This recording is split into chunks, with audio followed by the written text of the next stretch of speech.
The Aztecs, one of the last great civilizations of pre-Columbian Mesoamerica. Their ruins still exist in Mexico City. Poking up is a reminder that the Aztecs are still with us. It's so vibrant, it's so real, it's unbelievable. Their living legacy lies in their cuisine. Ancient food with a modern face.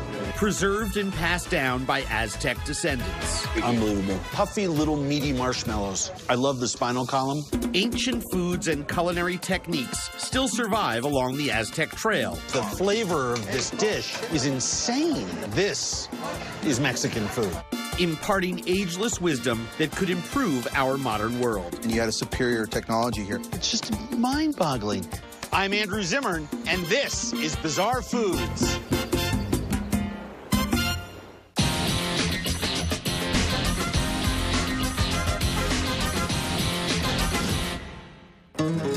These great towns and temples seemed like an enchanted vision.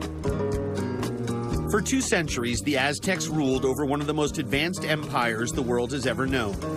The Mexica, the dominant Aztec tribe, along with their allies, conquered and united dozens of separate city-states, spreading their religion, language, and customs throughout central Mexico from the Pacific to the Gulf coasts. It's striking, turning a corner from a big colonial historical space in the city, and 3 blocks away is an Aztec ruin. Exactly. Despite their military prowess, Aztec history changed forever when the Spanish conquistador Hernán Cortés landed on the Yucatan Peninsula in 1519.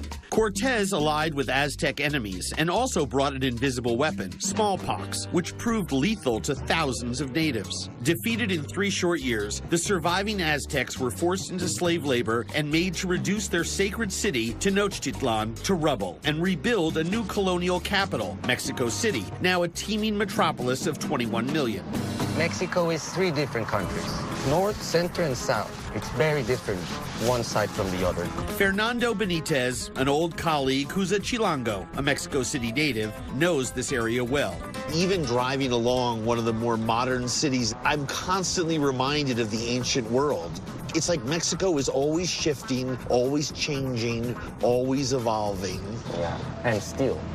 The rapid conquest of the Aztecs is thought to be one of the most successful military campaigns in history, but that ignores the obvious reality that the Spanish in some ways failed to completely erase this remarkable society. The true building blocks of Aztec culture were not in their impressive temples, but in their foods, which have endured. Maize, beans, seeds, wild greens, and native fruits and vegetables, the main elements of Aztec cuisine, continue to nourish millions of Mexicans every day. Everything tastes better that grows here. It really does. Aztec culture still dominates the small agricultural towns that circle the capital. Tepoztlán became famous is because of the energy they have, the history of the Aztecs that they have. 46 miles south of Mexico City, on an old Aztec trade route, is the town of Tepoztlán, surrounded by fertile lands that were first farmed by the Aztecs' ancestors. The most important thing for the people in Tepoztlán is to keep the town as it is. The village has always been famed for its indigenous resistance. Cortés burned it to the ground after the residents refused to surrender. The locals now protest corporate development, saving their town's unique character and providing a rare opportunity to experience the remains of Aztec culture. It's food they recollect in the mountain, food they harvest here. They try to do it as much as possible similar as the ancient way. The Aztecs believed in the divine power of this mountain valley. They claimed it was the birthplace of Quetzalcoatl, the plumed serpent god of wind and learning. With so many people over so many thousands of years, they've put their energy into it. The town is named after another Aztec deity, the god of fertility, Tepoztecatl. The ruin of his mountain pyramid still presides over the main square. I was looking back at the pyramid that's up there, and I was imagining 700, 800 years ago, some Aztec warriors and some holy people sitting up there looking down into the valley. I think they would just be absolutely shocked at what's remained behind of their culture. But they'd recognize some of the food. That's had continuity. The markets would be familiar as well. Yeah, the prices are a little higher. spendier. Yeah. Inflation. Tepoztlan's main market is a food adventurer's paradise, allowing you to see the world through Aztec eyes while tasting the same ancient foods that fed their civilization. We have the old and the new, but the setup is exactly like the markets you would have had in the empire. Bill Esparza, a James Beard Award-winning journalist, is an expert on Mexico's regional cuisines. Beautiful. There's like tons of different types of corn. Yeah, there's over 60 original types. The Aztecs considered maize, or corn, a holy food, incorporating many varieties of the staple's preparation into every single meal. Ears range from a couple of inches to a foot in length, in colors that include white, red, yellow, blue, and black. Some varieties even have multiple colors on one ear. It was first cultivated here in central Mexico over 7,000 years ago and remains a baseline of contemporary Mexican cuisine.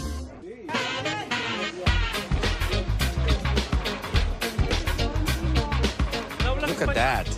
Before sugarcane was imported and sugar became one of Mexico's #1 products, Aztecs relied on native fruits for sweetness, such as grenadilla, a cousin of the passion fruit. It's local as well. It's what a passion fruit wants to be when it grows up. I love the funkiness of it. Plus, just the way you eat it, it's like licking cream cheese out of a cup. You don't have to say farm to table here. They've been doing this for thousands of years. Incredible. Stunning array of pre-colonial vegetables. Just gorgeous. At its pinnacle, the remarkable accomplishments of the Aztecs was stunning. To be able to see glimpses of that culture still alive in Mexico is inspiring and prescriptive. I mean, look at this. This says it all. The secret to feeding our world is hidden in plain sight in the ancient world. Easy to grow, easy to store, inexpensive, high protein, really good for you. You need the traditional diet, a tortilla, beans, chiles, you have complete nutrition. Protein-rich seeds were an essential part of the Aztec diet. Warriors and traders traveled hundreds of miles with chia seeds as their only food source. Pumpkin seeds were another portable staple. This is an Aztec superfood. Smokiness is beautiful. No salt. This is the food that sustained empires. Ayahuascli, and it means toasted seed in Nahuatl. To see it here in the market, called by its original name, avoids the 700-800 years of literal whitewashing. Right. This is resistance right here. You could spend a year investigating this place.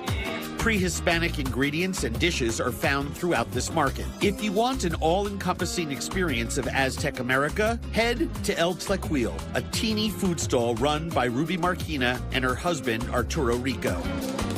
El Tlequil is the Aztec Nahuatl name for the traditional cooking stove of Ruby's ancestors. Ruby made a deliberate choice to take inherited recipes, hidden in local kitchens for centuries, to the public. So these are all just fritters of mixed vegetables and flours, all pre-Hispanic. Pinole de maíz, semillas de chía, amaranto y pulque de maguey. Tlaltecadas are handmade pancakes that embody the heart of Aztec cuisine, with all the ingredients personally foraged by Ruby and her family. Their base consists of a corn powder mixed with chia seeds and flavorful minerals leached from a local lake rock called tequesquite. Y son recetas ancestrales. A través de ellas nos recuerdan el amor a la tierra y el amor que la tierra tiene para nosotros. When I sit here to stand like this and I look at 100 different ingredients that I've never even seen or tasted before, and the combinations and the history that's behind it, it's so humbling. Well, the natives were forbidden to forage anymore. One of the ways to kill a culture is to erase all memories of their food. So it goes from that extreme of removing the people from their food to remaking the cuisine.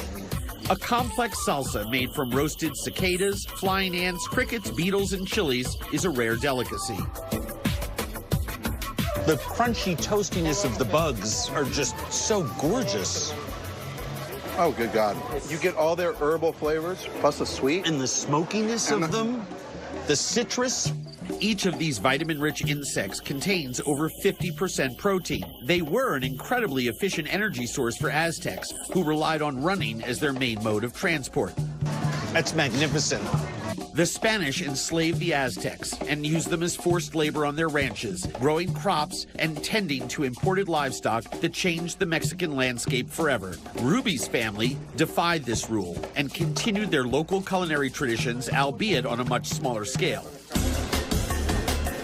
God. So good. And the one with the greens is just the most gorgeous combination of sweet and bitter. We always talk about the spice trade, how it influenced, but we already had all these flavors. The amaranth grain fritter is a tangible reminder of Aztec resistance. Protein-rich amaranth was an Aztec staple and also a sacred culinary ritual. Cortez outlawed the crop. This is so complex. So good. This is the cuisine of an advanced civilization. What's the #1 hottest thing right now in the States? You know, vegetable burgers, meatless patties. Companies are coming out with these, you know, insane products in test tubes, and it's growing all around us. It's ground seeds. The Spanish outlawed the Aztecs from hunting the wild game that sustained them for centuries. Ruby's cuisine brings this history full circle. Boar was a Spanish import, but this one has been harvested from the wild and cooked with native cactus, pineapple, chia seeds, and peppers, turning it into a delicious taste of the past. Oh my God. The pork is delicious. It's wild. It doesn't have that swiney flavor. The flavor of this dish is insane. This is Mexican food. Venison, sautéed with freshly picked fruits, flowers, and herbs, is transformative. Local flowers. The plums. Wow. If you fed this to a great chef of Europe, he would recognize the fruit, and the wild rosemary just makes that sweet, wonderful sauce that you want with game meat. But this eats as tenderly as poultry. It's amazing. The Aztec culture is very much alive on the plate. Yeah. She's already passing it to the next generation. She's teaching her daughters how to keep the tradition. Es un tipo de cocina muy rebelde, muy aferrada. Sobrevivió a todos los tropiezos. The greatest honor is to be the child that receives the recipes. The food gets passed on to the most trusted family member to preserve the histories. Let her know I put this right up there in one of the greatest meals I've ever eaten. Es un honor a su mejor herencia, que es esta cocina. We don't speak the same language, but we understand love. Gracias por venir a saborearnos. Gracias.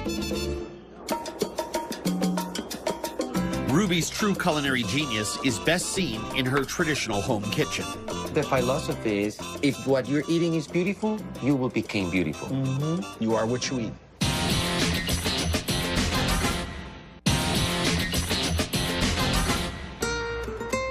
One does not live forever on this earth. We endure only for an instant. Quizás te citlalino, cuicatitis, lecano, igual.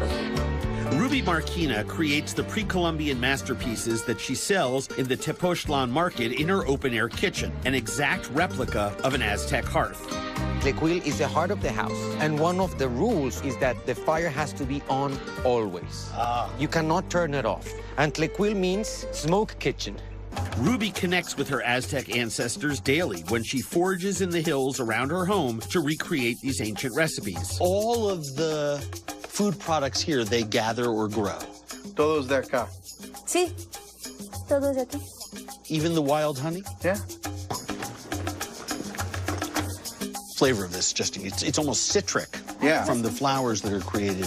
She also follows a core Aztec principle of honoring the earth, with each ingredient taking on a sacred meaning. Las piedras, decían mis abuelas, nos transmiten la fuerza. Las hierbas si crecen de forma libre y si comemos somos silvestres también. This is a much better way to think about food. To be able to take in nutrition is really something we take for granted. Aztecs thank their gods daily for providing sustenance, and most ceremonies centered around a feast. Es un agradecimiento que nosotros damos a la vida, a la naturaleza, por alimentarnos. Preparing these recipes is a ritual, and the tools to do so are a concrete link to the past. How old is this metate? 500 años. 500 years? A metate that's 500 years old I've seen in museums. All of the tools, everything is so deeply personal. Ruby is preparing Tochti Chilte Metlan, 7 chili rabbit, a culinary tribute to the town's namesake, Tepozteotl. As a god, he was commonly represented as a drunken rabbit. They're wild rabbits. Of course they are. she didn't go down to Rabbits R Us and pick them up, you know, 5 for $1. The care that Ruby puts into her food is out of respect for her lineage and its survival. So think about the people that metate has fed before us. Cooking these same recipes. Animals and humans were eaten as sacred communion and presented as offerings to the Aztec deities who had sacrificed themselves to give their people life. Our only offering tonight is respect for the foods that built this culture. Food moves across time. Definitely. Period. Si esta olla hablara, es la olla con la que yo, pues con mis hermanos toda la vida. The shame would be if we didn't learn to respect our food, respect our systems around us. The rabbit is bathed in a sauce of wild herbs, chia seeds, avocado, and seared with cactus on the comal, a pre-Hispanic griddle. Por nuestra región nos enfocamos mucho a las hierbas silvestres y a los insectos. Wild herbs and insects. Insects represented the soul and resurrection in Aztec mythology. In our secular modern world, they're not only healthy, they're abundant. That's the future. That's where we're going to be. Exactly. Debs, we're going back to the past. We are going to go back. A salsa made with stink bugs, locally known as humiles, is simple, mashed with fresh tomatoes, but the taste is surprisingly complex. Suelta un aroma a hierba. Yeah, well, it's the smell of stink bugs are not stinky. Oh, that smell. Tutti frutti. It's like gumdrops. Insects have like 5 or 6 different flavors. The sweet, the bitter, the citric, and the acid in the tomato just blooms them out. I love it. Do you know what my new mantra is in the kitchen? What's that? WWRD. What would Ruby do? Squash blossoms add some sweetness to the stew, while pulque, the fermented sap of the agave plant, is a fitting and final addition to the braise. So this is rabbit with 7 chilies? Yeah. I only counted 6 types going in. I feel a little ripped off. I was wrong. There are 7 chilies in there. I can smell them. The god Tepozteotl, also associated with the moon, would appreciate the timing of our dinner. Wild rabbit in an ancient way. Any of you guys stir around in that pot and grab a liver? I didn't. You got one? Of course. I did get the head, though. Oh, good for you. That 7 pepper sauce is glorious. The meat of the rabbit is so sweet, and the sauce is so acidic and spicy. It's amazing. Everything has a little touch of smoke. You just cannot get a better glimpse into a culture than through food. I agree with you. Thank you so much for sharing this with us. I'm so grateful. Gracias. Aztec ways are still celebrated, spoken, and eaten in Xochimilco. That is just gorgeous. In the heart of Mexico City, Chef Pablo Salas is celebrating pre-Hispanic foods in his newest acclaimed restaurant. This is just brilliant, beautiful cooking. It's the liberation of the taco.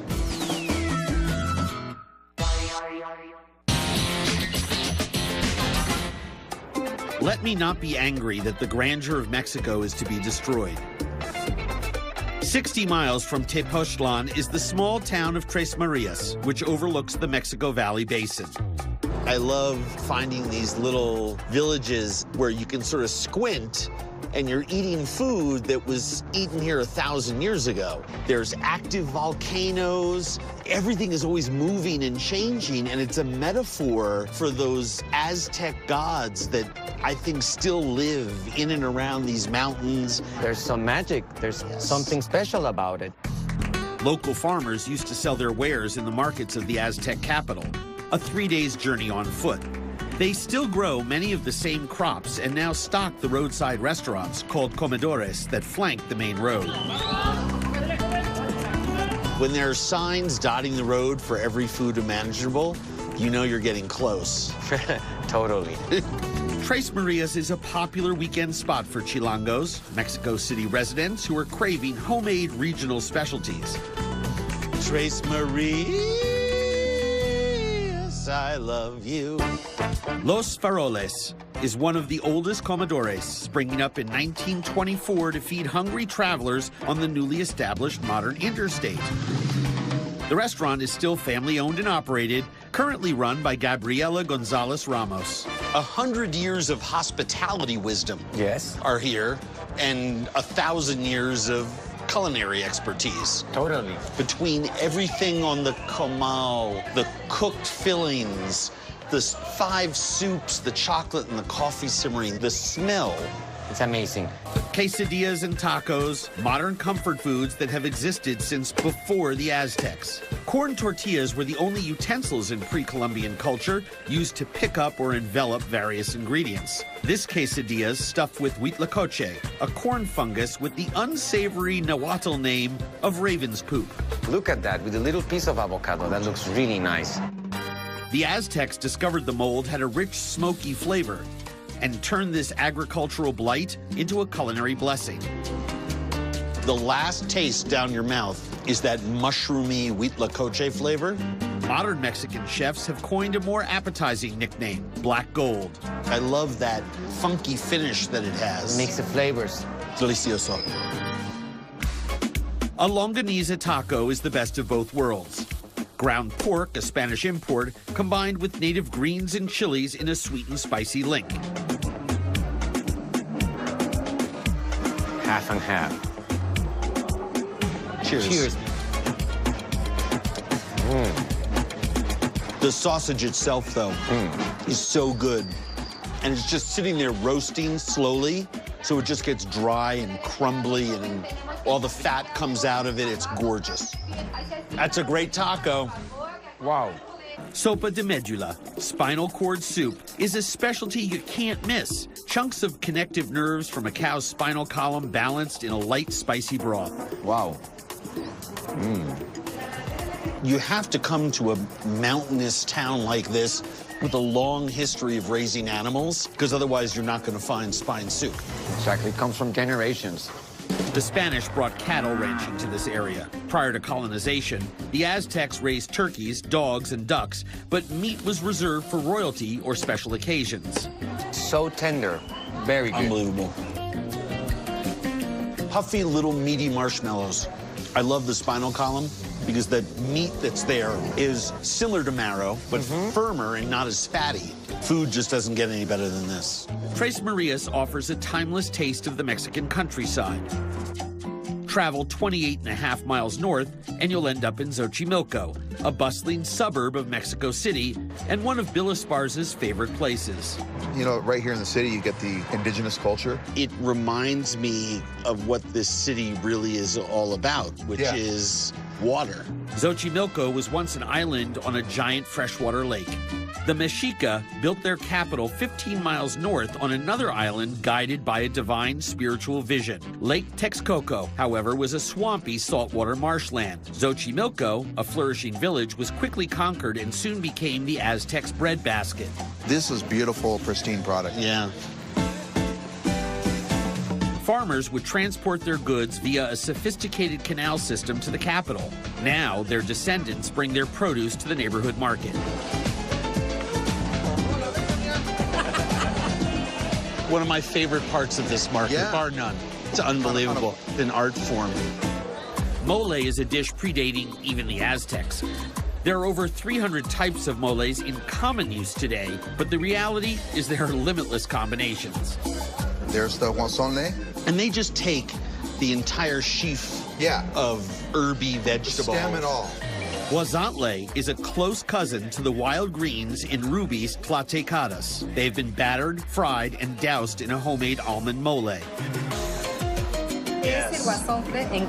This is the stuff. God, it's so gorgeous. And you see piles of it in the market everywhere. It's so sweet and delicious tasting. It's my new favorite vegetable. These wild greens, so full of complex, bitter, sweet, and floral flavors, are a testament to traditional farming over factory-grown produce. This almond one with these vegetables is just crazy good. The cheese, the greens, you know. It's a wonderful compliment. You're hard-pressed to find this anywhere else but here. That is amazing. The Aztecs ate pretty well. Yeah, they did. You can follow the Aztecs from this market back to their ancient farms that are more sophisticated than many modern agribusinesses. This is crazy. Gorgeous.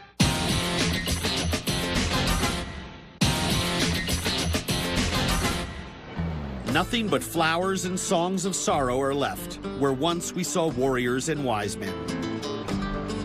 By the time the Spanish arrived, Tenochtitlan was one of the world's largest and most sophisticated cities. In order to feed their growing population, the Aztecs built over 35 square miles of artificial islands in Lake Xochimilco that served as farms. These islands, called chinampas, were created from the fertile soil of the lake and could be cultivated year-round. People who come to Mexico City don't understand the Aztecs built on a lake. Yeah. And created a canal system. When Spain finished its conquest, they didn't say, let's keep it this way because this is a great, efficient system. Yeah. It's sustainable. Yeah. Well, they had no idea. No. When floods inundated the new colonial capital, the Spanish drained the surrounding lakes and canals, changing the landscape forever. There's commercial traffic, but then you see a farmer bringing stuff back to the little piece of land that he farms. It's just breathtaking. Only 1,200 acres remain of what was once a system of waterways that far surpassed medieval Venice. And you had a superior technology here. Pedro Capultitla and his brother Felipe have been farming these waters for untold generations. They grow 7 seasonal crops from their family's heirloom seeds, employing age-old Aztec methods that are still innovative and efficient. Eco-friendly and outstanding, the broccoli, kale, cauliflower, chard, spinach, onions, and radishes are all grown with extreme care. Look at what they grow here. It's just mind-boggling. Con el mismo sistema de los aztecas, ese es el mismo sistema que se maneja. Cambian los implementos, los utensilios, pero la técnica sigue siendo la misma, la básica. The brothers rely on the nutrient-rich mud from the bottom of the lake to plant their seedlings. This is how you make the most fertile soil. You put something in here and it's going to explode out of the ground. The lake mulch is so rich that crops grow at an accelerated rate, and digging up the mud also ensures that the surrounding waters don't stagnate. Pedro, is this 1 month? Sí. This is crazy. Gorgeous. This small farm is 100% sustainable, using water that's seeped up through the mud, a little manpower, and all natural fertilizer. How many in each hole? ¿Cuánto necesita poner? 5, 8. They're having you put more because they just don't want you to mess up. Well, that's correct. Después de esto se tapa. Tapa con... Con este abono de caballo. Well, there we go. There's the fertilizer. Yeah. Once the seedlings are sprouted, they're transplanted into drier, firmer soil, and the next crop will take their place. Mom needs an onion, so she just comes and picks one.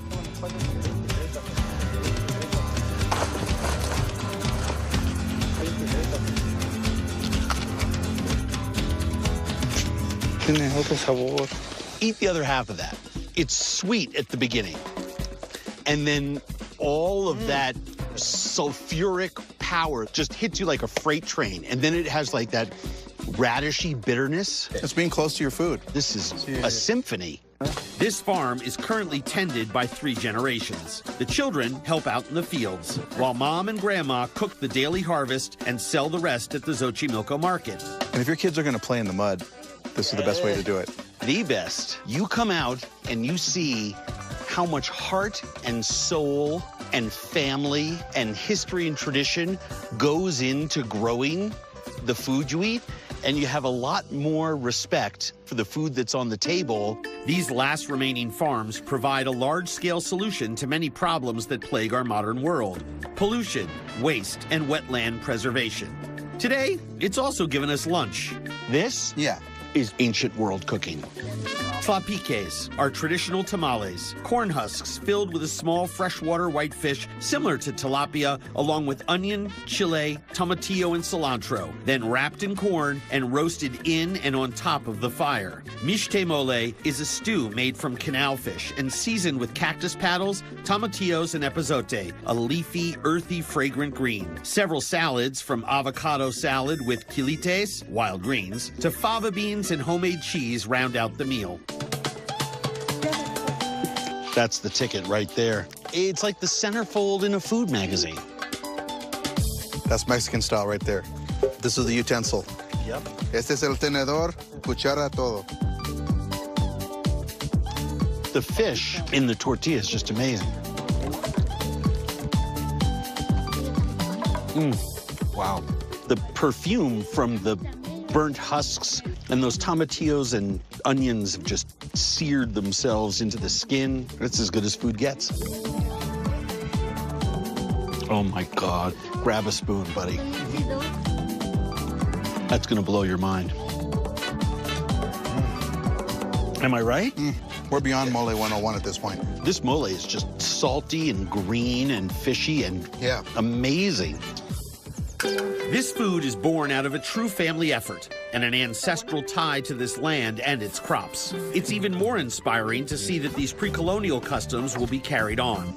Are you going to take over the family business here? See? Bravo. Pues también que los hijos sigan con lo que dejamos, o sea, que sigan con la tradición, porque ya no hay, ya somos pocos los que somos chinamperos, ya hay pocos. You know what we say where I'm from? We say, God bless this food and the hands that made it. And in this case, it's the hands that grew it and made it. Gracias. There's hidden history in Latin America's largest capital city. This is what 1,000-year-old food looks like in 2017.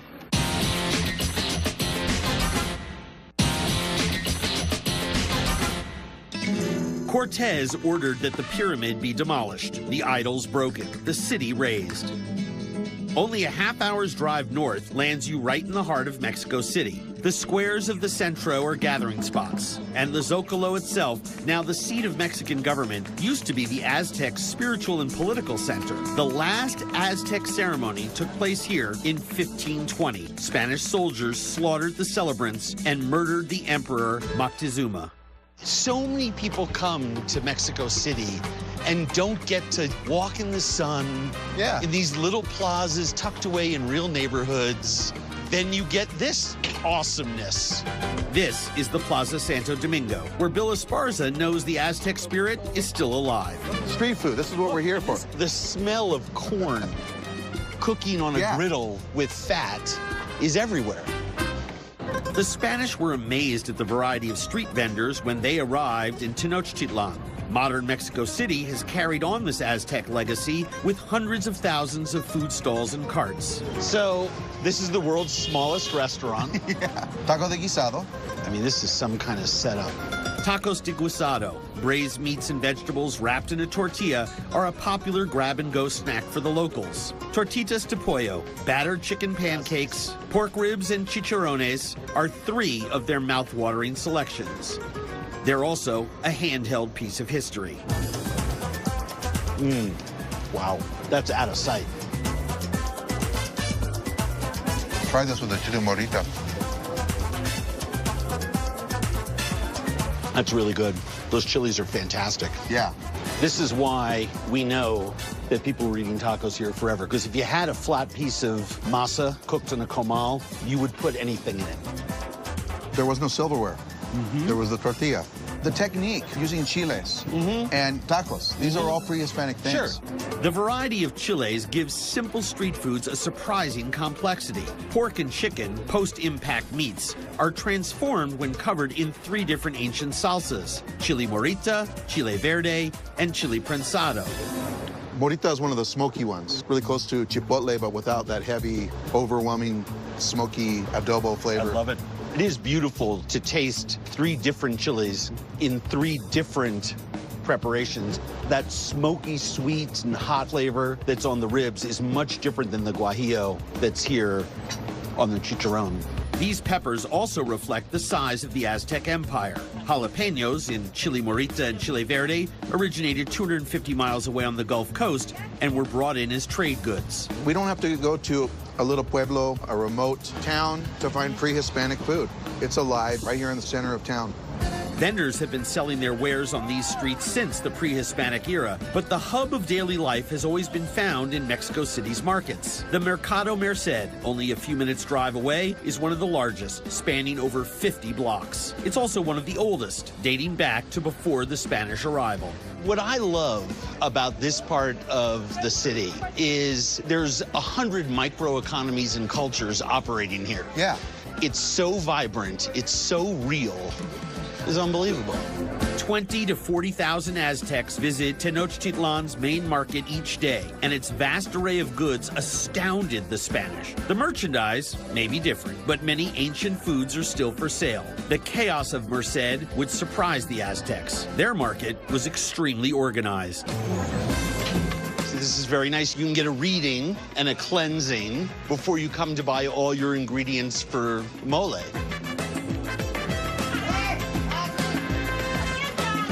Easy on that fish, buddy.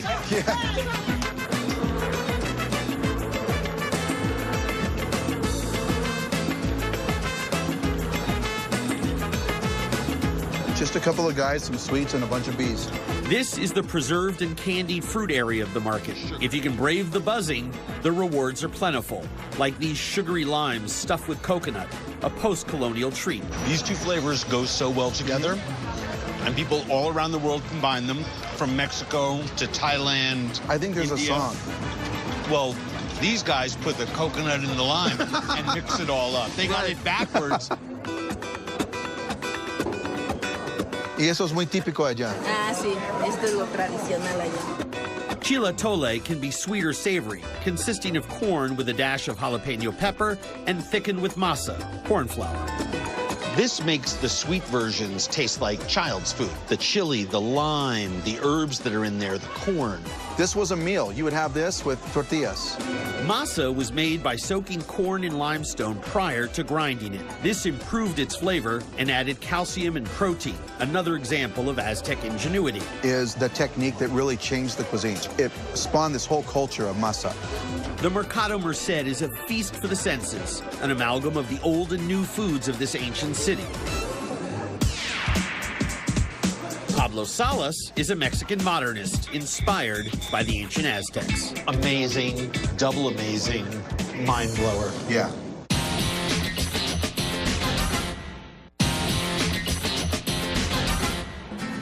When we die, truly we die not, because we will live, we will rise. Mexico City is a capital of contrasts. Drive just 7 miles west from the madness of the Mercado Merced, and you'll land in Polanco, the city's most elite neighborhood. Polanco is home to Chef Pablo Salas's newest venture, a casual eatery called Comedor Público.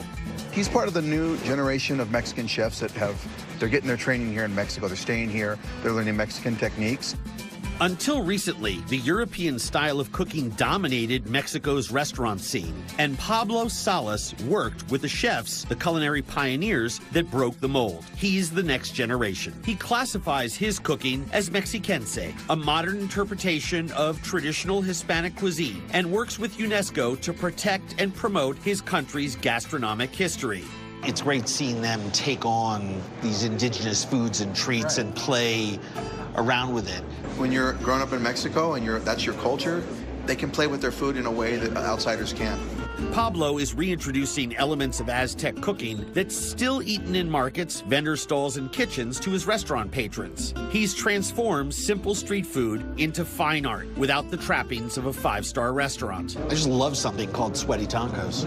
Sweaty tacos, or tacos sudados, are one of Mexico's universal fast foods, named for the steamy towels that keep them warm and seal in their fillings. Chef Salas's version features oxtail, one of the most flavorful and texturally complex cuts of the animal. Look at the gorgeous meat pulled from the tail. It's so rich. There's no other cut on the animal that tastes like that. Pablo honors pre- and post-colonial Mexico by using beef, imported by the Spanish, in one of Mesoamerica's oldest staples, the tortilla. And this is just brilliant, beautiful cooking. It's the liberation of the taco. A chili relleno, invented in the 19th century, is turned on its ear. Salas stuffs the ancho with the cheese tamale and covers it with a savory black bean and chili emulsion. That's crazy. The flavor of the ancho is so It's gorgeous. The tartness of the cheese with that earthy, melting bean sauce is just an incredible combination. Those beans are full of flavors in there. Pablo's dishes prove that Aztec cuisine was in no way crude. Their main ingredients, maize, beans, and chilies, have a range of flavors that would fit into even the most elegant recipe. deceptively brilliant. If my 800-year-old Aztec grandfather traveled through time to be here, Right. he would recognize this dish. The Aztecs didn't consume much meat, but they would have eaten grilled native squash doused in a pumpkin seed mole. All of that smoke and char, that's absolutely glorious. Mark of a great Mexican chef, mastering the moles and pipianes and using that in a different way. Yeah. This is the Aztec technique, smoke, cooking over fire. This is warrior food. It is ancient food with a modern face. As tribute to the ancient Aztecs, Pedro's menu includes a lot of vegetarian options. He sources his produce from the Chinampas, supporting these family-run farms and helping to save a vanishing tradition. This just honors the history of real cooking. I'm really proud of my roots, and I realize that we have a lot of ingredients, a lot of recipes. I've been eating all these plates like since I was a child. It's just such a great way to open up the eyes of people. That's what we're trying to do. As a Mexican-American, a pocho, Yeah. it's very exciting because for so many years, Mexico was looking to Europe, and now it's looking inward. Pablo's creations are modern testaments to the Aztecs' agricultural genius, timely reminders for the residents of a very modern and congested Mexico City. If you don't know what came before you, you don't know how to move into the future. Yeah, that's right. Pablo hopes to take small steps towards change through his food. But if you want to eat a piece of meat at one meal, you can have 2 vegetables and a sauce made from squash seeds in another, and we can restore some balance to our world. If you don't know your roots, you cannot like do modern cuisine, right? Old food, young chef. The Aztec Empire may have come to a dramatic and brutal end, but their legacy is still very much alive in central Mexico. Aztec customs are rooted in the rich soil of the Chinampas, on the Comal, and the Metate. They live on through culinary expertise that's centuries old and remarkably relevant. So just remember, the next time you come to Mexico City, if it looks good, eat it.